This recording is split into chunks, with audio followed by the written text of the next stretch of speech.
and welcome to the Commonwealth Club of California. It's so nice to see people in person, finally. I'm Denise Michaud, Chair of the Grown-Ups Forum, and we are so excited to have Dr. Ayati here today. During the end of the program, we'll have time for your questions. And if you are viewing online, then we encourage everyone to type in their questions. And I have someone who will monitor those questions online and send them to me in a text in my phone. So we'll try to cover everybody. So let me introduce Dr. Ayati. He is well known nationally and internationally in the field of geriatric medicine. He's a physician, speaker, author, and an educator. He is a faculty member at Stanford and an advisor for the Stanford Center on Longevity. He is also a geriatric consultant at the Stanford Research Institute. He is the co-author of the book, Paths to Healthy Aging. And he is an educational speaker. You'll hear him on NPR and locally KQED.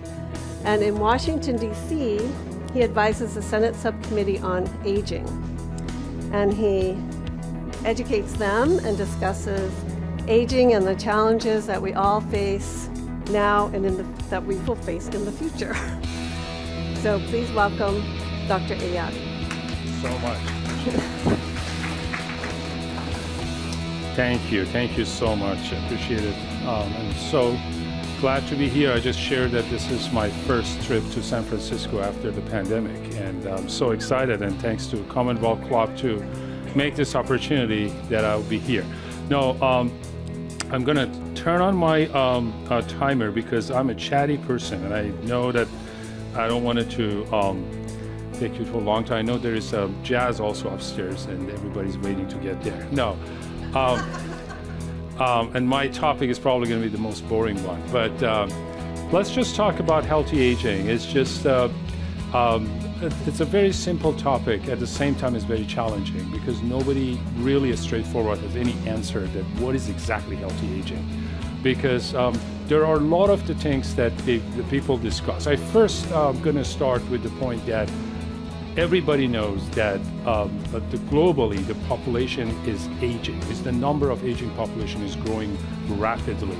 And what we see, especially after Second World War, that all around the world, the number of people actually age 65 years older, which is a definition we just say older adult population. Because a lot of people have a definition of aging. The people think when you turn to 65 and you apply for Medicare means that you are old or you're aging. That doesn't mean anything. Aging is started from the first minute of life. When the baby's from first year of life to second year of life, they age already 1 year. Aging is a process, it's a physiologic process that we see in our body.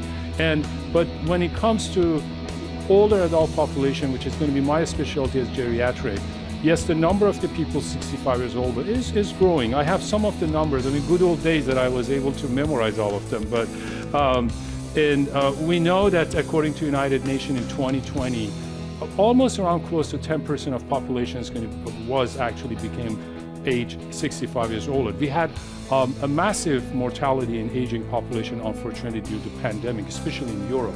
But even with that number, we still have this grow for the next year. From 1950 to 2020, the number of people from 65 years older from almost like 62 million is actually tripled to 250 million.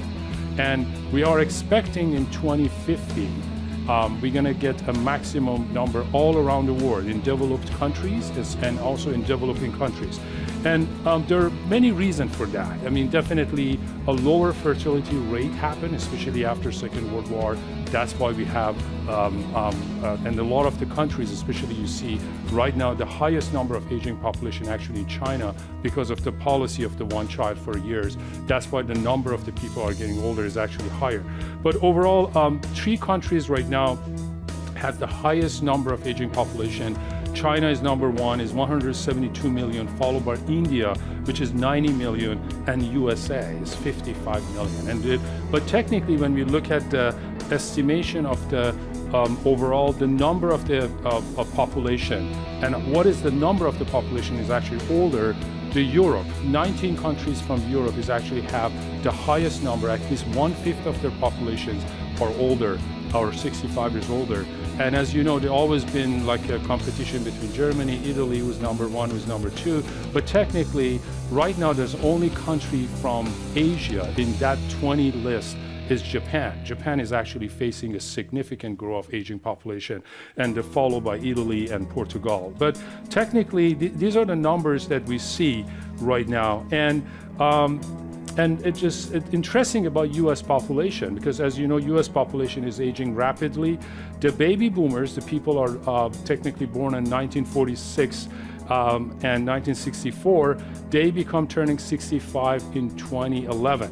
And in 2029, which is, now we're reaching to 2023, 6 years from now, the youngest person of the baby boomers will turn 65.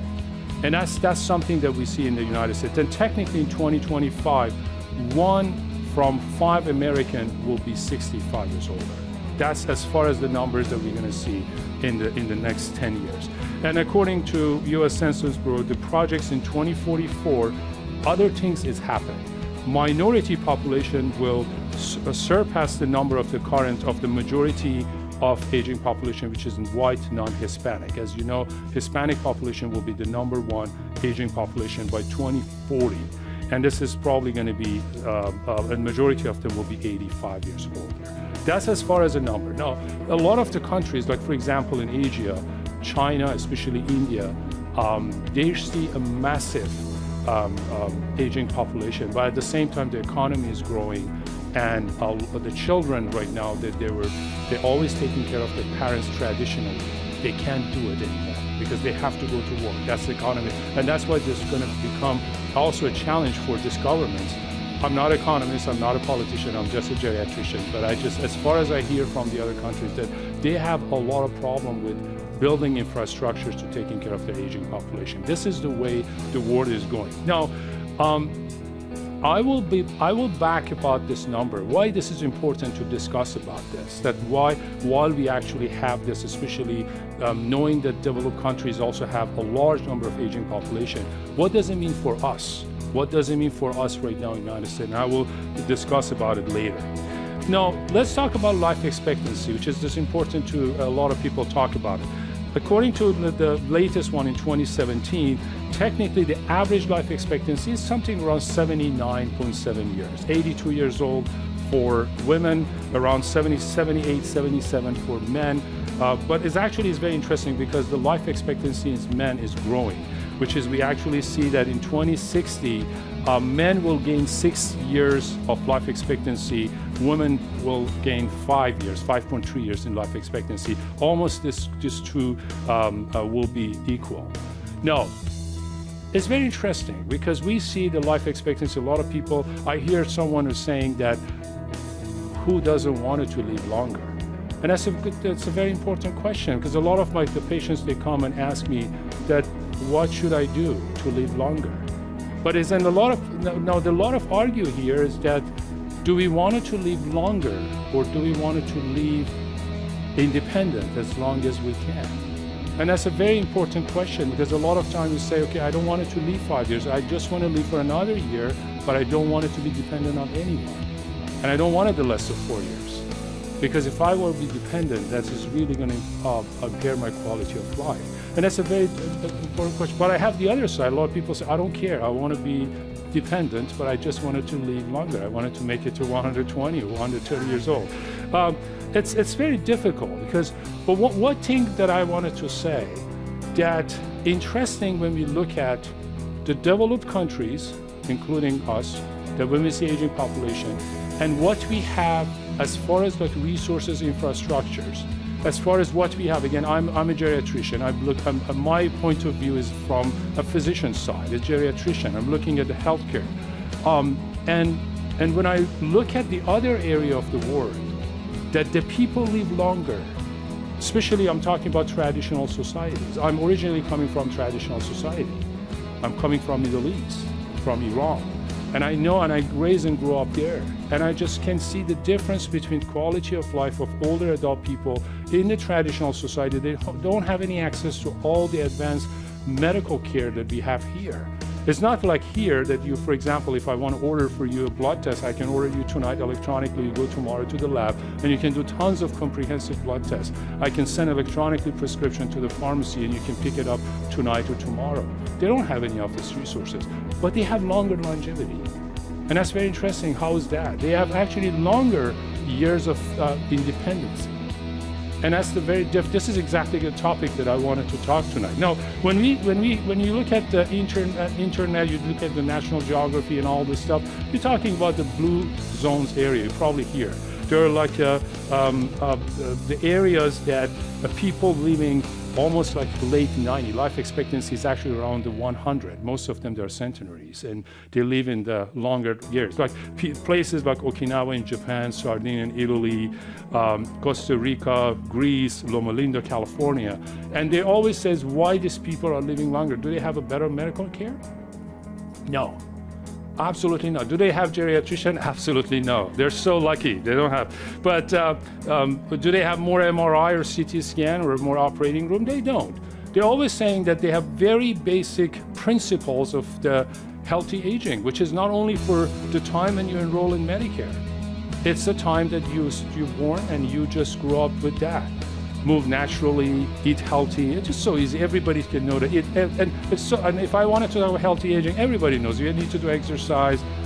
Don't eat too much, but eat very well. Healthy diet, and but the most important part, which I found in these places, that they have a lot of social support. They have a strong community. And I can tell you, as a person, again, raised and grew up in the traditional society, that was exactly the key. When I was looking for my grandparents and even my parents, they're so close to each other. They're always in interaction with each other. They always talk to each other. And that's very important. And they also see this support from everybody, from neighbor, from family, from relatives. And this is exactly what all the scientists are looking at this area, and this blue zones area, and they see, oh, this is why they actually live longer. Now, when it comes to me, definitely we have a lot of things that we still don't have. Like, for example, let me just say about my work as a geriatrician. Geriatric medicine is kind of like a rare specialty. You probably know when you get to a primary care specialty, you need to do subspecialty in geriatric medicine. And we only have like 6,000 geriatricians right now board certified in the country, and many of them in the next 10 years will be retired. And the other problem is many of them not working in basically working in more veteran hospital and the other healthcare industry, and that's what many of them is actually in research and not clinical. Now, just one of the question is here: if we have a U.S., we talk about in 2051 from 5 Americans will be 65 years older. Even right now, we have aging population. Do we provide training for our healthcare provider, including physicians, nurses, pharmacists, physical therapists, social worker, to have any training related to the aging? And the answer is absolutely no. Do you know how much is actually in the medical schools curriculum in the United States? They learn something about aging, just learning about aging physiology and something about aging population. Do you have any idea? 1 month? 2 weeks? Very generous, yeah. 1 week, 4 hours. A total of the 4 years of medical schools in the United States, they all learn everything about aging population in 4. And think about it. These medical students will be different specialties. Some of them will be dermatologists, some of them will be cardiologists, some of them will be orthopedic surgeons. And the amount of they know about aging population is only 4 hours. And what about the primary care physician? That they go into internal medicine, family medicine residency. A total, probably a week or 2. And a very generous program, maybe a month, maybe a little bit more, maybe 2 months, the entire 3 years of residency. And why this is important? Because when we age, a lot of things is going to change. Our physiology is going to change. We're not going to be the same person. Even when we are 65, we're not the same person when we are 60. Because everything in our body is changing. Metabolism is changing. our enzyme is changing and a body mass is changing, muscle mass is going to be shrinking. We're not going to metabolize medication the same way that we metabolizing even 2 years ago. A lot of time, a lot of people come and ask me, hi, I've taken this blood pressure medication for 20 years. Why do you want to change it? And I said, well, is the manufacturing of this medication changed? No, you have changed. Your metabolism has changed and you're not able to tolerate this medication anymore. But that's very important because you need to understand why. I don't want to go on details about the physiology of aging, but yeah, it's true. As we're getting older, our muscle mass is shrinking. The first wrinkle that we see in our face and our body is the sign of the muscle mass is shrinking.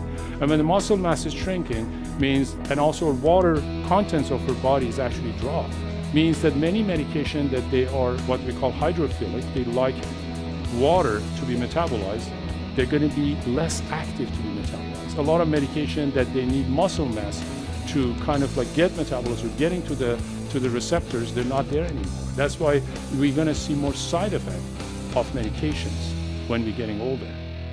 But there is a problem here. Not only we're not spending, but even in the research, it's a significant lack of research about aging population. Even when it comes to pharmaceutical.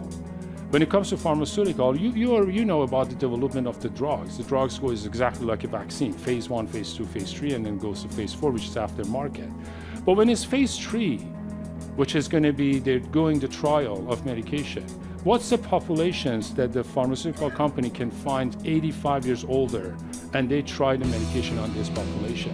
Anybody volunteer 85 years older wanted to go to do the experimental one of the pharmaceutical? Anybody at the age of 90 years old wants to do that? No. The answer is no. And that's why we don't know. A lot of time, I'm as a physician, we don't know the side effect in older aging population. We just try and then we just see that what happens. And that's the reality about the even development of the drugs. And then the one thing that is so important that we understand, it's about mentality when it comes to the aging population. We were just talking with Denise about that. I mean, one of the struggle that we have when it comes to modern medicine, especially as I said, the difference between the traditional society, we really don't have any access to a lot of diagnostic and therapeutic tools that we have. Again, when it comes to the modern medicine, the way that I have been trained as a doctor is always do diagnostic and therapeutic. I always wanted to find a diagnosis and find a solution. Is it the pills or a procedure? This is all. I never look at the patient or person as a whole person and say, you know what? Let's just not do any diagnostic. Maybe watch and wait. It's actually a good protocol. It's not a bad protocol. Maybe we can watch and wait to see how the thing's gonna go. I don't necessarily need to give you a prescription to just make you happy and I just, oh, that's a great doctor. Ayati is a good doctor. He gave me a prescription. And I just said and fill that prescription, start to taking, you end up side effect and you come back to me. And then just, and again, I just want to say that should be something that we change even in the training of our physician or even in the future, because we have more aging population with a lot of changes in their body. Now, modern medicine dictates us to always find a quick fix. Something that I just give you to make you happy. Something that I just prescribe and send you to the pharmacy. Okay, well, this is my job. I'm done. Go to pharmacy, pick it up, see me 2 months, and make an appointment when you're leaving. And this becomes a routine medicine. Now, let me tell you about that because I wanted to bring up a story. Actually, I wrote a story in San Francisco Chronicle years ago, and that was a real story. It happened to one of the time when I was in Stanford Clinic. There was a lady came with that she has a problem with memory loss, but she didn't have dementia. She just had mild cognitive insufficiency. The mild cognitive insufficiency is not dementia. It's a condition that we started to have short-term memory loss. But there's a chance of 5 to 15% that you may develop dementia in a year. But there are some of the causation of the mild cognitive insufficiency is reversible. Like for example, if you can find what is the reversible cause, if you do it, you may going to stay in mild cognitive insufficiency, never develop Alzheimer's, dementia, or any other kind of dementia for years. But there should be a strategy. Sometime there are some other reason that you can find and you can reverse that. But again, always think about chance of 5 to 15% developing. She was diagnosed with mild cognitive insufficiency, came to us for second opinion. We did our formal evaluations, all the tests, memory tests, the physical examination. Before she came, she actually got a second opinion from another doctor. She wants to get a second opinion from us. She saw another doctor outside. And the doctor prescribed one of the cognitive enhancer medication, which is this is years ago. We're talking about 2013. But even today, 2022, there's no medication, even till today, has proved to actually prevent the mild cognitive insufficiency toward the dementia. It hasn't. It has not, even till today. No, that medication that was prescribed is not indicated for that person, not at all. And when she came, she had a bottle in her hand. But we start to talk. And it's just say, you know what, you have this problem. But your treatment is not that bottle of medication. Because the problem with that bottle of medication, they can increase risk of other side effects, including you're already suffering from significant urine incontinence. That makes it worse. And it's not going to help you with your memory at all. Your treatment is very simple. When you go back home, all you need to do is just find your phone book and open it up and find your friends. Call them and just tell them that I wanted to see you guys at least 2 or 3 times a week. And when you go see them, don't be shy, talk. And I just made an example, be like Italian people. Do we have any Italian people in talk and talk and talk. I mean, I love the Italian culture because they use their hands, and this is the best occupational therapy at the same time they do. And then this is amazing. That's exactly the way that you develop neurons. And then you help your brain to become active. Just talk. And then at the same time, turn off your TV. You're not going to get anything from TV. You believe me, it's not going to help you with memory or anything else. Turn it off, do exercise, and definitely be active, which we know exercise is one of the major things that actually helps with developing more neurons in the brain, and one of the strategy to actually do it. We help to prevention from dementia. And don't take any supplement, don't take any vitamins. This is the way you need to live, to have a lot of social engagement. Comes to Commonwealth Club, I didn't know about that, but I just encourage her to come and just learn and do a lot of learning and do that. And she looked at my eyes, and I never forget that, because that's the story is going to continue. But she looked at my eyes and said, I just wasted my time to waited for a long time to come and see you. And then after 1.5 hours, this is all you have from me.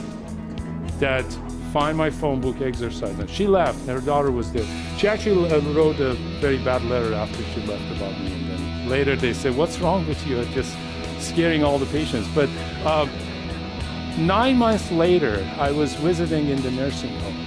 And it's just very interesting. I saw her daughter came to me. She was crying. Story short, she fell down 48 hours prior to the nursing home in the bathroom, broke hip. And the broken hip came to the emergency room, and then finally ended up the nursing home. And then the story was very sad. After she left, obviously she didn't listen to any of our advice, and the only thing she did, she just went to the Barnes and Nobles and got one of the crossword books, which I personally hate to do crosswords anyway, but I can't do any one page. But she started to do this and not following any of them. But the second mistake happened. She started to take that medication. Her urine incontinence got worse. And when she started to do doctor shopping for her problem. And then the other doctors, without knowing that she's taking this medication, prescribed medication to help with her urine incontinence. Side effect of this medication is actually worsening of memory loss, confusion, changed the balance, and as a consequence, she fell down and she had a broken hip. When I saw her in the nursing home, she was completely demented in 9 months. Just somebody that could live in her apartment still for another, I will say years. I mean, she could be in MCI for years. She just developed. And why is that? Because we, as a doctor, we intervene. Otherwise, if she had just a very simple lifestyle and don't listen to anything, so just again listen to some of the advice that I give it to her, but at least even she was searching in the internet to see what the advice are, and she was doing much better. But this is not her. This is the problem that a lot of the population, aging population in the United States, they have. We are suffering from drug cascade syndrome. If you hear that about that, drug cascade syndrome is exactly the same example that I shared with you. I give medication A to the patient, has a side effect, come back to me. I think side effect of this medication is a new medical problem. I give medication B to cover the side effect of medication A. And then the medication B has a side effect. I'm giving the medication C to the patient. And just like a domino of the medication. A lot of elderly people, when they come to emergency room, to the clinic, most of the medication they take is just a cascade. It's just we giving to them to cover the side effect of it. Some of the side effects is absolutely accepted. Like somebody gets chemotherapy, you have to give the nausea medication because of the side effect. But we know that. This cascade is accepted, but many of cascade is not accepted. Let me tell you another story. This is also a funny story. Somebody came to me years ago with a weight gain, but his story is amazing. The guy was traveling a lot, and a couple of years ago, he had a sleep problem. He went to his doctor and got a sleeping medication to help him, a sleeping aid. He started to get a sleeping aid. When he was getting a sleeping aid, during the day, he went back to the doctor after a couple of months. A sleeping aid sometimes help me, but it makes me very tired during the day. I said, no problem, I give you a stimulant in the day that you take to cover that. Or they started to get a stimulant, which is like a caffeine medication. And they start to get the stimulant medication. Side effect of a stimulant medication, he started to have palpitation. His heart rate started to race. Went back to the doctor and said, I feel my heart rate is racing and fast. I said, no worry, I'll give you medication to lowering your heart rate.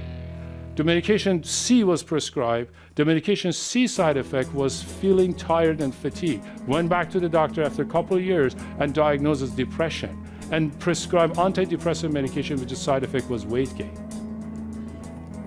No, the problem was weight gain, but if you look back on the chain, the story starts with just a simple sleeping aid medication. This is very common, unfortunately. And it's just and again, we see that every single day. Emergency room, skilled nursing home, hospital, everywhere, clinics. And this is exactly the idea that I just say, it is important that we change the mentality, both sides, from healthcare providers and also the patients. That we're not looking for a quick fix for everything, through the medication or any other thing. The other thing that's very interesting, fascinating, is about supplement and vitamins. I get always this question, what kind of vitamins I should take to have to be more healthier and live longer? And the answer is very straightforward, not coming from me. It's been a tons of meta-analysis of a study done everywhere in the world. The answer is none. Zero. There's no antibiotic. On vitamins. There's no herbal supplements that makes you to live longer and healthier, prevent you from cancer infection. And this is not again all the and NIH had the meta-analysis done, and again, and everything, all the institutes showing that there's no. Some people need to take some vitamin D as that because of bone, which is true. All the women after the age of menopause, they need to take some dose of vitamin D, 800 international unit, and again after a certain age, maybe up to 1,000. If you need more, but not exaggerated. And for men, sometimes the recommendation is actually taking after some sort of age, especially age of 70, some sort of vitamin D as well, around 600 international unit vitamin D. That said, vitamin A, B, C, E, K, multivitamin. I'm always amazed when I go to all this store. I see the nice bottles, and there are tons of. Honestly, I really don't know some of the others elements in there. I really have no idea what are them. No. Let me tell you something about nutraceutical and supplements. You know that when they are selling anything in the market, I know all the nutraceutical and the herbal medication. Everybody they hate me when I say that this today, but when they selling something in the market, have you ever looked at the bottom? They said, this is not FDA approved. The risk is on yours. Means that technically for proving their products, they don't need to go to prove, and having the articles or study shows that yes, this is effective, this is a side effect, this is, like for example, you see what happened when we have the COVID vaccine. You have the trials, you see the side effect, you have the control group, placebo group. No, zero, none of them. They don't need to prove anything. They just sell it. It's a very easy market. $70 billion a year market. It's good, it's a good market. But I just if somebody asks me that, is there helpful? The answer is no. As today, we know it's not helpful. The other thing is, it's important to understand, vitamins are two groups. Some of the vitamins are water-soluble vitamins, and some of the vitamins are fat-soluble vitamins. Water-soluble vitamins, if no matter how much you take, you're all going to excrete it through the kidney. If you, for example, have a box of a strawberry, and one strawberry, with one strawberry you get 500 milligrams of vitamin C. You have a box of a strawberry. You can eat all of them. It's good. It's a good fiber. But vitamin C, with the first strawberry, you get your 500 milligrams of vitamin C a day. The rest will go to the bathroom. That's it. That's very simple. That's why super vitamins for healthy aging and all this stuff, there's no science behind that. There's no science behind it. But yeah, there's a good market. They're so good in internet, and they're wonderful, and they're making good money. But the other things when it comes to, here we go. Are we good? Yeah. Oh, okay. Thank you so much. The other things when it good, oh, here it is. The other things it's going to come with our healthcare system, this is a very also important, because this is exactly what I said, our aging population is growing as well. One of the things that it is important we also shake is how, as I said, quick fix, diagnostic, therapeutic, the way that we spend money in our healthcare with exactly the same thing I explained to you, diagnostic, therapeutic. You come to me, I said there's something wrong. Okay, let's go do CT scan, come back to see me. When I just say go to CT scan and come back to see me, it means that's a lot of money. That's a lot of money. No, you may say, okay, well, that's diagnostic, it's so important, I want to do CT scan. I'm not saying you don't want to do CT scan, but maybe I can touch you and examine you. And maybe I can look at you and say, well, you don't need CT scan, honestly. And even if you have the result in front of me, there's nothing we're going to do. I mean, if you just want to do the test to just confirm, go ahead and do that. But think about how much we spend money for all this diagnostic and therapeutic, which none of them are going to be useful. The Congressional Budget Office in 2015 estimated that 5% of nation's gross domestic product, $700 billion per year, goes to the tests and procedures that do not improve the health outcome. That's a lot of money. Now, why do I bring it up? 85 years older is going to be growing. They have family member. One of the family member has to take care of the other loved one, or relatives. They're all unpaid. Most of them, they're all unpaid. If you want to hire the caregiver in the country, think about the area. Do you know how much it costs? About $30, $40 per hour. No. Is it coming from your Medicare? No. It's coming from your pocket. No. On the other side, you need something to help you with quality of life. Let me tell you an example. Years ago, I was being asked to see a gentleman who was very delirious and confused in the hospital, and he asked me to go to see as a delusional situation to see if he can give medication. Story was so sad. He had very advanced dementia. He was living in boarding care. He has colon cancer at the same time. He fell down one night in boarding care. They took him to the emergency room. They found he has bradycardia, which is a slow heart rate. They put the pacemaker for him in the morning. And then during the pacemaker, he was agitated, he was pulling the IV, he was throwing everything to the nurses. And again, we just have to give him some medication. This gentleman died 2 to 3 weeks later. No, it was great. It was like really peace. But think about the money that we spend for transferring him with 911 to the hospital, for putting the pacemaker, running the blood test, and just putting the pacemaker for somebody that we know that he's gonna die anyway in the matter of the months or weeks. If this money, but the family paying for boarding care from out of their pocket, Is that money that we spend that for that purpose, can we use it in the other way for elderly population? This is not a US problem. This is everywhere. We are doing a lot of spending money for, let me tell you, anti-aging products. Let's talk about Asia. Japan, China, and South Korea. The amount of money they're paying for, the spending for anti-aging products, any kind of supplements, skin products, anything, and many other medical centers for anti-aging, is billions and billions of dollars. Just before pandemic, go look at the Google, look at the BBC news. Just in January 2019, one of the very sad story in Japan was published, that most of Japanese elderly people, they intentionally do crime to go to jail because they cannot afford to leave. They cannot afford to leave. They're out of the retirement. They politely go and take the bicycle and they'll go to police station and say, I did that, please take me to the jail. The number of the suicide in Japan in elderly people is just significant. You don't hear it in the news, but there are in the news.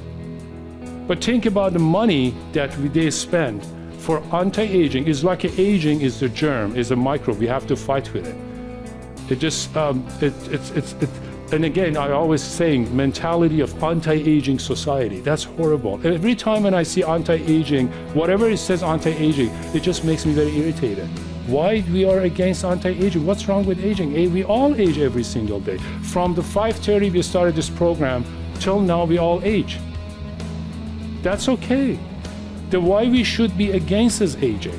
For everything we do against aging, I agree with living longer and healthier and independent, but not for anti-aging. And there are this problem. And look at our country right now.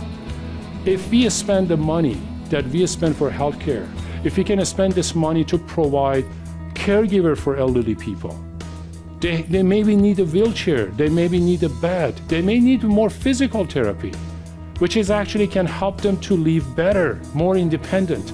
Do you know how much Medicare cut physical therapy every single year? If you want to do MRI, you can do tomorrow, no problem. If you want to do the procedure tomorrow, but if you want to do physical therapy, which it can help you significantly, they don't pay for it. They cut it quickly. Where are we going with this healthcare system? If we are going to have in 2030, it's not a long time from today. It's only 6 years. And do we have to shake our healthcare? Again, if you want to answer from me, I'm the wrong person that you invited, because I'm not a politician, I'm not an economist as well. But I can tell as a geriatrician, is definitely a wrong way that we are going, absolutely a wrong way. And I can see that in the future, especially with inflation rate, I mean, definitely we're going to have every single day people are enrolling in Medicare starting from 2011, as you probably hear that, and this crisis will be more and more, unless if we are, as both sides, healthcare plus the patients or plus the people, we do something to really have a better, again, to help with this situation. The other thing that is very interesting, and I wanted to give some time for a question and answer, it's about focus on mental health. I share with you that the majority of the places, like we call it the blue zone area, that they have the longevity. One of the major things that they're living longer because of the lot of the mental and social support that they have. They are happier. Very simple. They're happier. If you look at the Sardinia and Italy, you always say, okay, what's going on? They always have prosciutto and then Chianti and the dinner. I mean, think about it. If I have like if I'm as a U.S. doctor looking at their plate, I say, oh my God, pasta, prosciutto, Chianti, your bad cholesterol is so high, but they do well. They don't need me at all. And there is a reason, because when they eat, they're all eating on one table for all the people sitting, and they're chatting, they're talking. They don't look at their cell phone and texting to somebody else. They're enjoying to be together. All the multi-generations. They're sitting all together. That's exactly the secret. This is the same secret that I know I never appreciated, but when I become geriatrician, came to the United States, did my training and started, I actually found this is exactly the way of healthy aging. That's all interaction that we can have together. And this is, unfortunately, the COVID-19 taught us this lesson very painfully. Before pandemic, if you invited me before pandemic, and I was speaking of that, I said, oh, come on, everybody knows, be happy, okay, but this is probably another doctor wants to find a subject to speak about something. But when pandemic happened, and every single of us went to isolation, and I actually could see in every single of my patient in nursing home, in their eyes, how much they're suffering from this loneliness, when their family member is not able to even visit them, when a lot of the elderly people have been isolated in their houses, and they were not able to even communicate with anyone. The loneliness and depression from pandemic made our aging population to decline significantly. After pandemic, the type of patient that I actually see in my clinic every day, and the people that I saw them in 2019 till 2020, they're not the same person in 2022. They're much more older, just in 2 years. And there's only one reason, because of pandemic, because of loneliness, because of depression and isolation and being scared. No, that's true in everywhere. You know, the message that we have in March, not actually March, in April toward June in 2020 was so scary all around the world. You probably hear in Europe, the many times in Europe, like in Madrid, in Spain, you know in the news, they went to the nursing home, they found all the elderly people, they died of COVID and nobody even able to take their body. You know that all the ambulance in many of cities in Italy and Spain, they were not able to, they actually do selective. When they call in and just say somebody has respiratory distress of COVID, their first question is how old is that person? If they are above 6 years old, they couldn't. They say, okay, well, let them to be there. And they have to move the younger. But this message was scary. Was scary for many of us, many of the elderly people. I'm as a geriatrician. It was the same thing happened in many areas. Some days in New York as well when it was the epicenter. Now we are in post-pandemic, but we learn a lot of lessons from this pandemic. The number one lesson we learn from this COVID-19 is exactly the same message. Depression and loneliness. No, that's perfect. What we do? Do we have any healthcare system providing the care or support for mental health? Zero. I mean, look at California. California is the highest number of aging population in the United States. Everybody thinks Florida has. No, it's California is number one. Texas is number two. And is actually what we do in California. Do we have a geriatric psychologist that they bill Medicare and you can actually see them if you feel depressed? Good luck to find them. Do we have geriatric psychiatrists? We really don't have geriatric psychiatrists. I'm not saying because we really have a shortage of program, but we do not. Do we have some sort of community? Yes, we do, but they are struggling. The community that seniors can go and at least they can as a group they can talk to each other. They can find this way to speak about their loneliness, and they may find friends and they can do some activities. Yes, we do. We have some of the good programs, but they're all struggling financially. Probably most of them, they'll be closed. Then what are we going to do in California with this aging population? It's a very good question. I don't know the answer, but I just want to say that reality is everything we talk about the healthy aging is really depends on how we are interacting and how we doing with our mental health and physical health at the same time. And again, the combination of these two is exactly what is the key for better healthy aging situation. Again, you may gonna say, oh, okay, that's so easy. I can look at the Google and just say exercise every day, talk. But Is it in a true action? Can I have the program? Can I talk to my doctor about it? Can I, next time when I go to my doctor, which is very interesting, it's one of the advice that I always have to my patient. Take your medication list to your doctor and say, tell me about medication 1 to 10. What happens if I don't medication number 1? Am I gonna die? The doctor should have an answer. If they say, I don't know, you're taking it, I just refill it for you. That means that we don't have a good answer. It's very important. Always have this answer. If I don't take this medication, am I gonna die or not? That's gonna be a good focus. The goals of the treatment. That's my last message. What we are treating. What are we doing? This is a very simple. I've seen many times. I shared this story. Many times I'm just going to go see a patient who is bone and skin, really bone and skin, lying in bed, and what they're doing, they're crushing medications and they're putting in applesauce and they're just putting in the mouth to swallow. Look at the medication. What they're giving: cholesterol medication.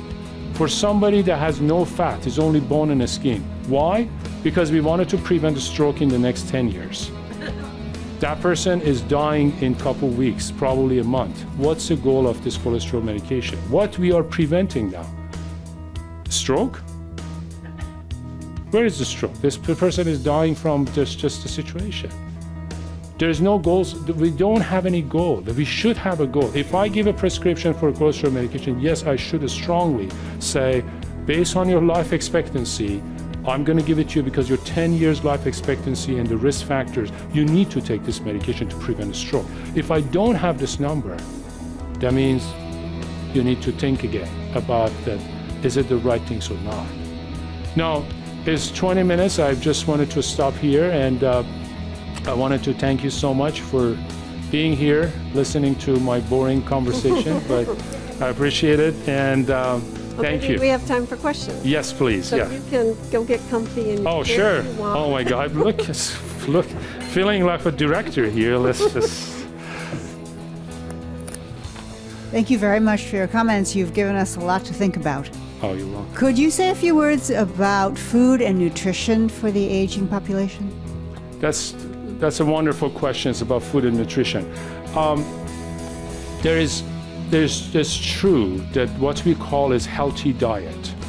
And the healthy diet, a lot of people think, if I will be vegetarian tomorrow, it means healthy diet. The answer is no. It's actually, as I said, like for example, all this area that the people live longer, they're not vegetarian, but when they eat, they have balanced diet. Majority of their diets are like vegetables, fresh vegetables. But it doesn't mean that they don't eat meat, they don't eat chicken, they don't eat fish. No, that's not the case. We talk about balanced diet. The balanced diet is exactly what we're always learning. Some carbohydrates, some protein, some fat, which is some of the fat is actually good for people. And and majority of them will be grain-based and vegetables as well. Majority of this plate will be that. No, it's a very good question, because a lot of people say, okay, well, if we talk about balanced diet, if you go today to one of this fast food place and you just order a burger, is this the balanced diet? Yes, it's a balanced diet. If the quality of oil that they're making the meat is okay, the bread has carb, the meat has protein, you probably have a tomato and maybe a lettuce that you get vitamin C and fiber, and here it is, you're good. You're good to go. That's the balanced diet. That's a good balanced diet. But again, the problem is the way that they cook the meat, and then again, it's just the fat and saturated fat. But if you do the same things at home, you can actually have the good balanced diet anyway. You can get all the vitamins and everything you need it. That's why when it comes to diet, a lot of people talk about, okay, this is the diet for aging population. This is a healthy diet. We should make all vegetables in the shake every morning to give it to all the older adult people. The answer is yeah, that they're so good, but we have to also make sure that they can tolerate that. I think I wrote somewhere that too much fiber is actually going to be not healthy for older people. because they don't have ability to digest this. Just think about that. You put all the vegetables in the shake and suddenly to give to someone at 83 or 85 years old. I mean, they need a lot of the bacteria in the intestinal to really digest these fibers. Plus, as we're getting older, we are overall dehydrated. We need to drink a lot of water and liquid. If you take a lot of fibers and you do not hydrate yourself, you're actually going to end up with more constipation. And it's actually worsening the problem. That means the shake that you had, yes, you got a lot of vitamins, but you end up with more problem. Again, when we're looking at all the around the world, the people are living healthier and longer. They not necessarily have all these shakes and any of these recipes and the books and all this stuff that the commercially is selling. Balanced diet, I think every single human by instinct can find their own balanced diet. You can enjoy a glass of wine, and that should be okay. But I really think one of the trick about the Mediterranean diet, which is again, Mediterranean diet is, by the way, is one of the best diet that helps with the brain. But one part is always making the comments about it. When you have the best tray of Mediterranean diet, the best tray, you have best olives, you have the best wine, high quality Chianti, and all this food. If you have this tray and you just sitting by yourself and eating it, it's not going to work. I cannot have any scientific way to really tell you, but if you have this tray in front of your friend and you enjoying to be with, to speaking to each other and having the wine and the speak at the same time, you develop more neurons at the same time. You're really enjoying to have this meal together. This is the secret, one of the major secrets of Mediterranean diet. Just be in the same atmosphere together. Ayati, we have a question back here. Please. I've read all these things about multivitamins are a waste, you're just supposed to eat properly and all that. Then you read things from, quote, scientific companies who put out newsletters that if you have inflammation, take turmeric. If you have this, take something else. And as you say, you go to the drugstore and the whole alphabet is filled with those. And I know that there's no science, there's no FDA approval and all that. Do any of those things work? I mean, some of the information's coming from Mayo Clinic or the Cleveland Clinic and right. people like that. Yes, that's a great question about, like for example, turmeric. Now, let me tell you about turmeric because I'm originally, again, as I said, I'm coming from Middle East area, and turmeric is one of the major spices that every single food, every single Persian food, there's turmeric in it. It's very interesting. When I was a kid, I was seeing that people even use the turmeric when they have broken bone and just putting on their area. And I remember my grandma was putting always turmeric around the knee. True, turmeric has anti-inflammatory, there's no question. Do you need to exactly get turmeric in the pills form and take it? Or you can buy the turmeric and add into your food when you cook it. There's true, the turmeric has anti-inflammatory. But my question is, it's very important. It's about trust. Do you trust this nutraceutical company that when they get the turmeric extract, they have this amount of turmeric in their pills? Do you need this amount of the turmeric in their pills? Nobody has the answer to this question.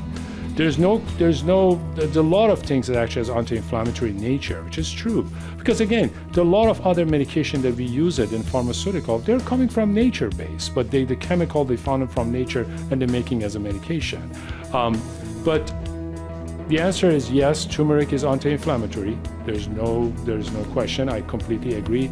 But there's no study shows that, for example, showed up till today, like for example, this amount of turmeric if you take, it helps you with arthritis, or somebody has rheumatoid arthritis, you need to have this amount of turmeric a day. Look at the study where they are running this study. Is it the study is supported by companies, manufacturing? It's very important. If you find that way, you're kind of questioning about this is real study. Is it a clinical trial that they have a placebo versus a control group, and they have a turmeric and see, yeah, the people of turmeric, they do much better versus the placebo, they don't have a turmeric. The high quality study, this is what I'm talking. Yes, if you look at internet, I mean, you get the TV, especially when the time is the football or something, you see all kind of Privigen, help with the memory, and they show the chart, and they say, oh wow, this is so impressive. But when you look at the study, this is a very low quality study. It's a solid single study in just a very slow, really don't know who runs this study. It's not even published in the peer journal review as well. I mean, I kind of questioning about the quality of the study. Again, I'm not a paranoid person. I'm just saying that I'm kind of like think twice, especially why we have a lot of these products in the market. Think twice about every single. But yes, I suggest if you're really in turmeric, use the turmeric and in your food. It's delicious if you know how to cook it. Go look at some of the recipes in the Middle Eastern area. They use turmeric as anti-inflammatory. It's very delicious. And you enjoy it. And it has anti-inflammatory as well. Yeah, please. Well, we actually have a question from a viewer on the internet. So we have 11 minutes left. Yeah, please, yeah. He asks, do doctors with other specialties learn about drug interactions? No. The answer is very straight. No. Yeah. Even I want to say that I'm as a geriatrician, I haven't been learned about that. I learned through the work of being a geriatrician through these years about a drug interaction, and because the population that I'm taking care of, they're very vulnerable to side effects. That's why we become more interested. Geriatrician overall, they're so focused on what we call polypharmacy, means taking multiple medication, and we were more focused on that. But honestly, there's not. And it's very interesting because even the pharmacist that they're supposed to help, the physician about this, they're great help, but it's kind of like the way they're looking is kind of like template. Like for example, if you go to pharmacy, they have a template system and they say drug interaction. They call the doctors and say, by the way, doctor, this is a drug interaction. This is perfect for drug interaction. But for polypharmacy, for taking too many medication, pharmacists should be more helpful. They are not yet. But at least I think I have to say that many times, like for example, in the nursing home environment, I actually get a lot of help from the pharmacists. They can help us a lot. Do we really need to? What is the goal of the treatment and all this stuff? They can be helpful, but that also needs to be changed. Pharmacists can be a very great help for physicians as well, to kind of understanding about the drugs as well. Thank you. I heard a few days ago on NPR that part of the effects of isolation and COVID with teenagers has aged their brain 3 years faster. And they will follow up when they hit 20. And I'm just wondering what you see or might imagine or aging or whatever. You mean as a teenager, their brain age faster during 3 years. 3 years. Yeah. Yeah. If they're 12, 13, 14, yeah, from That's- isolation and no school and whatever. Probably school was the reason that their brain. Maybe we should revise on our school and curriculum and school education about it. But it's very interesting about aging brain.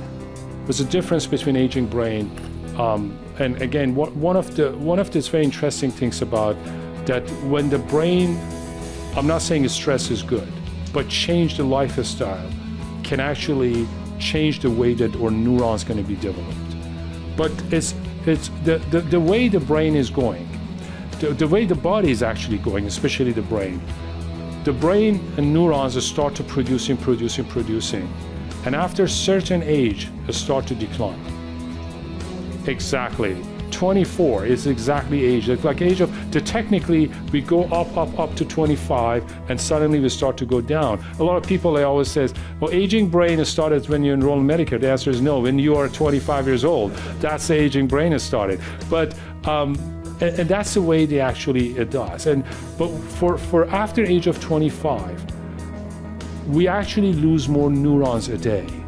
And that's every single decade has actually happened. Like for example, if a younger person is losing like 30 billions of neurons a day because of what we call apoptosis or auto-program to dying, for us after age of 25 is like 50 to 60 billions a day of losing neurons. But we're still producing neurons, even we are at 100 years old, but we're losing it faster.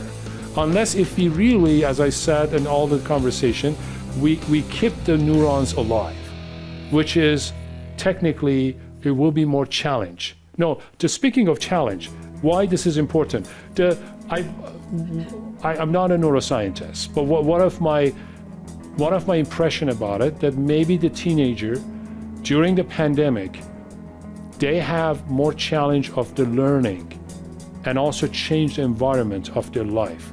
That helps the brain actually age better, because they're being kind of like spoiled teenagers, everything is said, and now suddenly the lifestyle has been changed.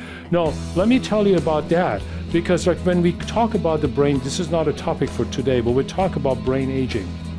Maybe you guys can invite me one more time for aging brain. But since we have 6 minutes, when they're looking at why the challenge is helpful for brain, in 2000 in the United Kingdom, they wanted to look at what profession they have a bigger brain. When the bigger is actually they have the better hippocampal area, which is a center for learning and memory. Physicians were not on part of that, and politician definitely was they were the worst one. But taxi driver in London, they have the biggest brain in London, and do you know why? Because when they were driving a taxi in London, it's a big challenge. And then it's very interesting, 4 years later, they compare bus driver in London versus taxi driver. And they found bus driver has a smaller brain because they go to station A, B, they don't have any challenge.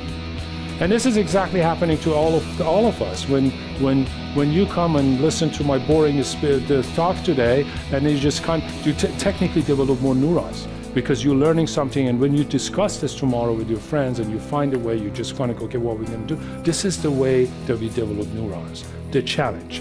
And I believe because the teenager was at the age that they're producing tons of neurons, suddenly the lifestyle has changed to the challenge. And that makes the brain to age bigger, the compare of in the past. Yeah, you're welcome, yeah. But again, I can be wrong, because again, I'm not a neuroscientist, but I'm just saying as a point of view as a geriatrician.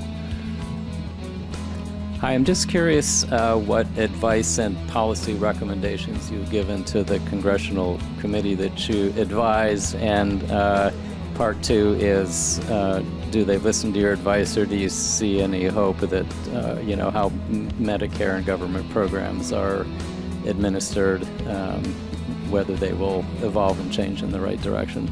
That's a great question. Yeah, no, again, I testify in Senate, and exactly with the same topic that we're talking about, challenges, lack of education. And again, we need to expand for geriatric, and many other people from American Geriatric Society, my colleague from Public Policy Committee as well, we're just continuously talking about it. What I can tell you for sure, I was kind of hesitant to go first in the testimony in Senate, because what's the point of just go to speak about it? But the interesting, most of the senators also are aging as well themselves, and they are in the area that majority of the people vote for them is actually aging population. And it's very interesting, because most of voters actually in the country is not younger people, it's actually the geriatric population. And I believe that they are hearing. And I can tell you that we have 2 years of COVID, which has definitely paused everything in the country. But I can see that from, I will say 2015, 16, 17, 18, a lot of things is actually has been changed to the better. Like, for example, they're spending some money to a scholarship for geriatric in the schools. They are doing gradually. They're providing some programs for paid for the family, for the caregiver's family as well. These are the things are developing.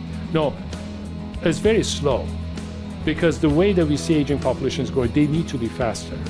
One thing that I can say, which is sadly, when it comes to the politics, I don't know if you guys, and anyone, maybe you correct me, I listened to all the debates from President Obama, President Trump, and President Biden. I never ever found any questions that asked one of them from the candidate, do you have any program for aging population in the United States? They talk about everything. I mean, Russian involvement and all this stuff. I was just sitting and say, can somebody ask this question? What's your plan? I mean, President Biden also is a geriatric person. President Trump also was a geriatric. Is anybody asked this, what's your plan? And I think this is a very, one message you may gonna get from this discussion, maybe you're gonna go to your representative and just say, what's your plan for better care of geriatric population in the next 10 years, 15 years, or 20 years? But the way that we are going, the way the aging population is growing, what's your plan? They should have an answer. No, the reason I said from the beginning, and because of the timing, and 15 minutes, I know the Common Club is not going to be happy, but when I said about it's important to discuss about it, because when I said that number of aging population in developing countries is growing, Africa and Asia, that will be a problem for us. And what is the problem for us? Technically, who are taking care of our older adult people right now in this country? People from Africa and Asia. Is that correct? No. In the next 15, 20 years, probably next 10 years, if they have a significant aging population, do you think that they're able to send the younger people to taking care of our older people in developed countries? The answer is no. You probably hear prior to pandemic, the government of Germany for all the years, the number one priority for immigrants to come to their country was software engineer, computer engineering. They change it. If you are qualified to take care of the seniors, you're number one. They give you the permanent residency, and you can actually give you money, and you can. Why? Because the government of Germany knows that they need these people, because they have a huge number of aging. Why? What is the reason that Germany accepted a lot of refugees from the Middle East and Syria? Young people, because for aging population, they need people to taking care of them, and we have a lot of things. Again, wrong person, I'm not a politician. Immigration's law in the country, what will be the future? If we are talking about $35, $40 per hour for caregiver, I can guarantee you this number in the next 2 years will be $100 per hour. The salary of people taking care of aging population will be higher than nurse and the physician in this country. And that's going to be one of the other crises that we need to think. That's why I love the question. I highly encourage everyone. I wish I could do it more, but I think every single of us, at least we can go to our representative politicians and say, what's your program? What exactly are you going to do? This is a huge crisis. And if you're spending for healthcare and other stuff, we should have a good balance, especially with this problem that we have. We are at the zero time. Yeah. Thank you so Dr. much. I Ayati. appreciate it. Thank you so much. Thank you for everything. Appreciate it. Can you stay a little bit longer so people? Sure, of course, And yes. this concludes our program at the Commonwealth Club. Thank you.